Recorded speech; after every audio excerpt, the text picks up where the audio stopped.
Let's begin with a structural overview. Welcome to another lecture.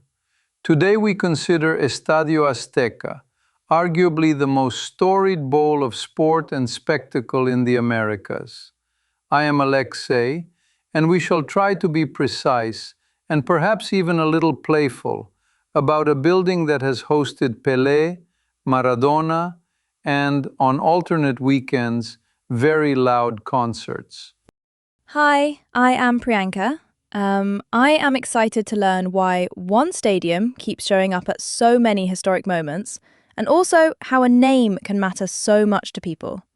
Thank you for listening to us today. To frame our discussion, Estadio Azteca, officially Estadio Banorte for sponsorship in recent years, is a multi-purpose football stadium in the Santa Ursula area of Mexico City. It is the home of Club America and the Mexico national team. It sits at high altitude, which, as we observe, changes match physiology and ball flight dynamics. Thin air, faster travel, a little less drag, and more fatigue for visiting lungs. With a modern capacity listed around 87,500 after the 2024-2026 renovations, it remains Latin America's largest football venue. Its bold geometry and raked stands were designed in the early 1960s by Pedro Ramirez Vázquez and Rafael Mijares Alcerreca to prioritize clear sightlines for very large crowds. Actually, before we go too deep, I want to ask something simple first. What does hybrid turf mean here? Like, what are people actually playing on now? It's important to understand the substrate, if you will. The pitch is a hybrid system, natural grass reinforced with synthetic fibers interlaced into the root zone. The result is a surface that tolerates higher event frequency and shearing forces from studs, and on NFL days, broader cleat profiles. In 2024, the stadium installed such a hybrid, alongside new LED lighting, expanded video screens, and a program of structural and seating upgrades that, among other things, rebalanced hospitality and general admission capacity. So yeah, moving on. Why does this building matter beyond the grass and the concrete? Like, what is really at stake when we talk about Azteca? In this context, the stadium is a national stage. It has hosted Olympic football in 1968, two FIFA World Cup finals in 1970 and 1986, and then, remarkably, the opening match of the 2026 World Cup. It is also the Mexican node of the NFL's International Series, and a frequent site for political rallies, religious assemblies, and mega concerts. The monikers Temple of Football and El Coloso de Santa Ursula are not hyperbole. They are shorthand for a venue that repeatedly carries Mexico's global image on live broadcasts. There is, however, a perennial tension: commercialization via naming rights versus cultural symbolism. In 2025, Banorte purchased naming rights. In 2026, FIFA applied its neutral policy and called it Mexico City Stadium. The public lexicon, meanwhile, continues to say Azteca. We can infer that identity lingers where contracts cannot compel speech. Isn't it interesting how a sponsor can be official, but the name people use can be totally different? Maybe that misunderstanding is really a disagreement about what the place represents. Clearly. The written record shows this is not new. In 1997, the brief renaming to honor Guillermo Cañedo met swift resistance and reverted in public usage. In simpler terms, brand equity here is collective memory. One cannot simply reassign it with a press release. Okay, basic facts. It is the only stadium to host 3 World Cups. Both Pelé in 1970 and Diego Maradona in 1986 won titles on this pitch. And the NFL once had about 112,000 people here in 1994, which is still the all-time NFL game attendance record. That is a lot of nachos. Let's start with the history. Ground broke in 1961.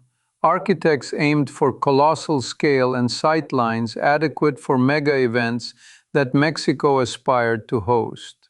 The inaugural match in May 1966 ended Club America 2, Torino 2.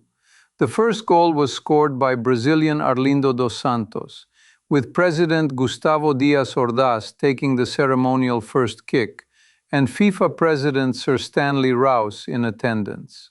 The first night game followed within a week, with Valencia defeating Necaxa under a then-new illumination system.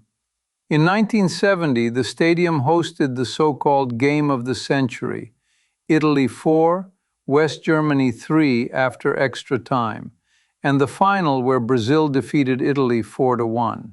In 1986, it staged Maradona's Hand of God, and minutes later, the goal of the century against England, and then the final where Argentina beat West Germany 3-2. Between and after these, it hosted the 1971 Women's World Cup matches, Pan American Games football, the 1977 CONCACAF Championship, multiple Inter-American club finals, and later a sequence of NFL milestones, the first international regular season game in 2005, and in 2016, the first Monday Night Football game outside the United States. Renovations in 2015-2016 reduced capacity to around 81,000. Then the 2024-2026 works targeted approximately 87,500 again. In June 2026, Mexico 2, South Africa 0 opened the World Cup, with Julian Quiñones scoring in the 9th minute. It was the first time a CONCACAF player scored the opening goal of a World Cup edition. The opening ceremony details were also striking. Shakira with Burna Boy, Maná, Los Angeles Azules with Belinda, J Balvin and Ryan Castro, and Danny Ocean. It felt like they curated the pop memory of the region for television. Indeed, and the attendance around 80,000 reflected the tournament configuration. It is worth noting that the stadium is also a civic chameleon. Michael Jackson's 5 sold-out shows in 1993, U2's large-format tours in 2006 and 2011, Paul McCartney in 2012, Shakira in 2018, Los Bukis in 2022, Bad Bunny in 2022, and Karol G in 2024. Political and religious gatherings have filled it as well. For example, the 2013 Jehovah's Witnesses assemblies and a 2015 crusade by T.B. Joshua. Transport supports this scale. The Estadio Azteca light rail station, the Cetram Huipulco bus hub, and the bikeway feed arrivals without relying solely on private cars. Speaking of personal experience, I once attended a league fixture there. We observed that sound behaves like physics at a rally. The chants cascade and then, as if reflected by the rim of the bowl, return as an echo with a half-beat delay.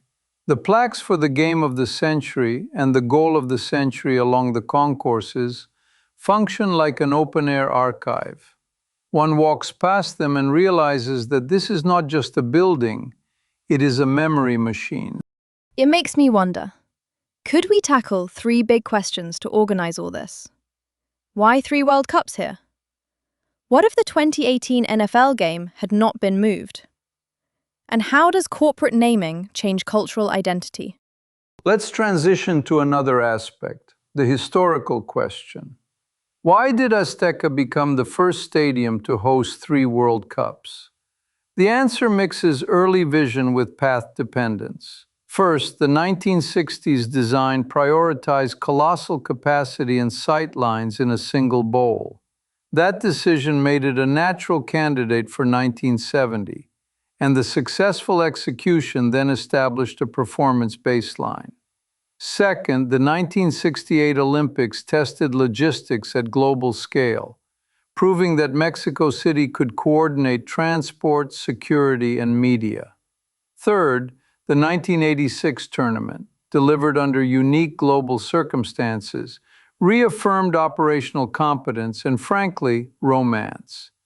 Pelé's Brazil and Maradona's Argentina consecrated the pitch in football mythology. Fourth, the owner-operator Televisa repeatedly invested in modernization.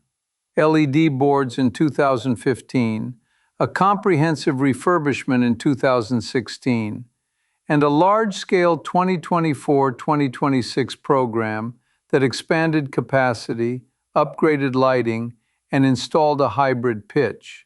Finally, the city's infrastructure, light rail connectivity, bus hubs, and an experienced event workforce reduced the risk profile for FIFA in 2026. In such decisions, familiarity and reliable broadcast environments weigh heavily. I'm curious about how FIFA thinks about trust here. Is it mostly about logistics, or also about narrative value? Does the legend of the place count in boardrooms?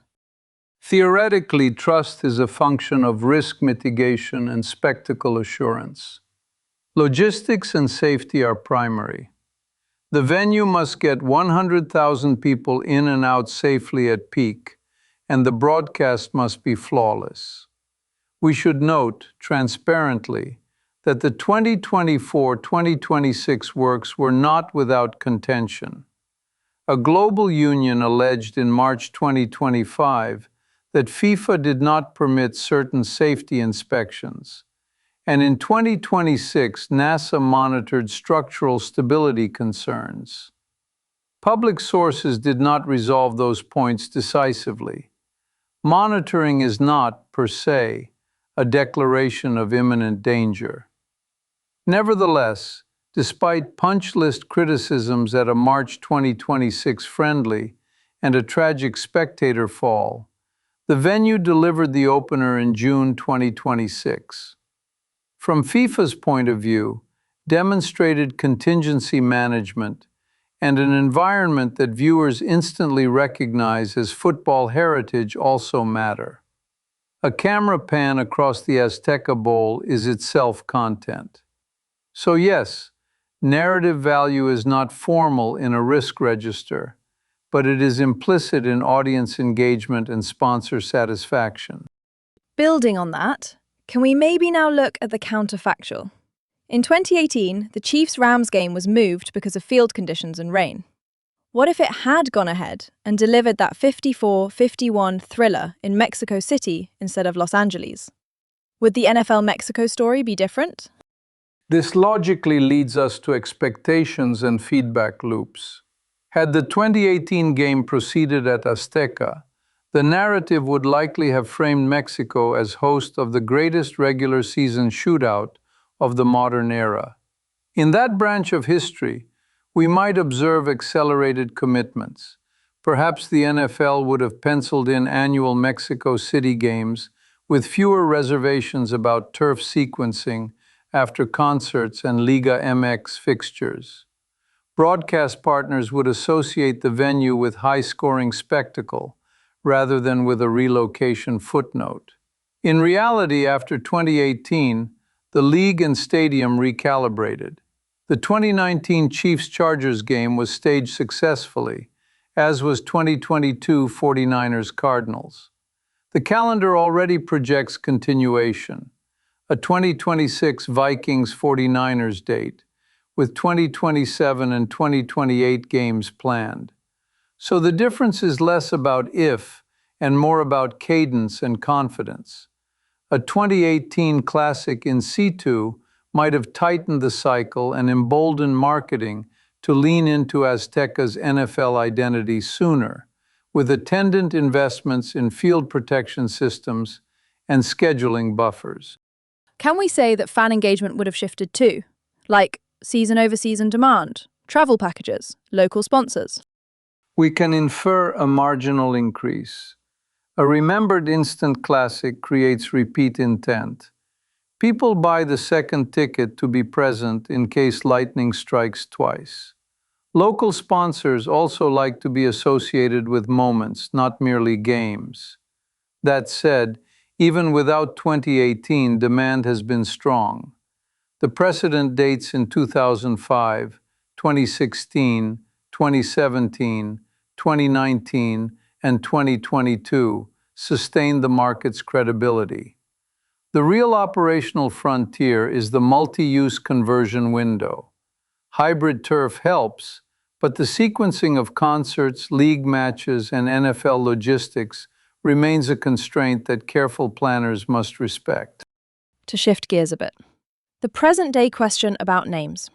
In 2025, it was officially Estadio Banorte, but many people still say Azteca. How do we balance commercial needs with cultural values here? Fundamentally, naming rights are financial instruments. They help fund renovations and operations. But some venues have identities that behave like public goods. The marginal utility of naming to a sponsor is inversely related to the public's attachment to the heritage mark. The 1997 Cañedo episode and the 2025 backlash illustrate the elasticity. The more one pushes, the more the public insists on Azteca. FIFA's neutrality policy complicates this. During the 2026 World Cup, the venue was Mexico City Stadium in official materials, which paradoxically preserved Azteca's aura by temporarily suspending the sponsor's label rather than overriding the heritage name. A pragmatic balance could include dual branding, with strict heritage protection in non-commercial contexts, historical signage commitments, and measurement of outcomes. We need more research, sentiment analysis at scale, sponsor lift studies across markets, and longitudinal surveys to test whether corporate nomenclature ever penetrates colloquial speech in such cases. My prediction, cautiously stated, is that the spoken word remains Azteca for a very long time. Maybe it's just me, but hearing people say, "See you at the Azteca," feels like a commitment device. It ties the community to the place. Sponsors could build around that instead of against it. In conclusion, Estadio Azteca is a multi-purpose, high-altitude, high-capacity stadium in Mexico City, a venue that has functioned as the temple of football and as a national square. Today we asked 3 questions: why it hosted 3 World Cups, what might have changed if the 2018 NFL game had proceeded there, and how corporate naming interacts with cultural identity. A related inquiry for another day is how stadiums shape urban economies. Transport nodes, neighborhood externalities, and the politics of mega-event capital. Thank you for thinking this through with us. So, I guess that kind of sums it up. Thank you for listening, and see you next time on another lecture.